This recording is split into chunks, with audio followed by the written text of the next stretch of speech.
Hi friends. నేనైతే ఇప్పుడు మా కొంచెం ల్యాండ్ అయితే మేము కోల్ ఫామ్కి ఇచ్చామన్నమాట. ఆ ల్యాండ్లో ఎలా ఉంది ఏంటి అని చెక్ చేయడానికి అయితే వచ్చాను. అక్కడ కోడిపిల్లలు అయితే ఇలా పట్టుకుంటే అది నేనేదో చేసేస్తానని అది భయపడిపోతుందన్నమాట. అది ఎదిగిన తర్వాత ఏం చేస్తారో మీకు తెలుసు, నాకు తెలుసు. ఇదైతే కోడిపిల్లకి దానా మొక్కజొన్న గింజలు ఉంటాయి కదండి, అదనమాట. ఇక్కడ అక్కడక్కడ రెడ్ కలర్లో చిన్న చిన్నవి ఉన్నాయి కదా, అలా అట్లా వాటర్ అయితే పోస్తారు. నెక్స్ట్ చూడండి, కరెంట్ వైర్లా ఉన్నాయి కదా, అటు నుంచి అయితే కరెంట్ అయితే వస్తుంది. ఇట్లా కొంచెం వేడిగా ఉంటేనే అవి త్వరగా ఎదుగుతాయి అన్నమాట.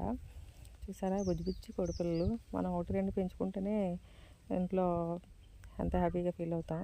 ఇక్కడైతే కోడిపిల్లలు ఉన్నాయన్నమాట. అట్లా చూడగానే నాకైతే చాలా బాగా నచ్చింది. అందుకే వీడియో అయితే షేర్ చేస్తున్నాను. నచ్చితే లైక్ చేయండి.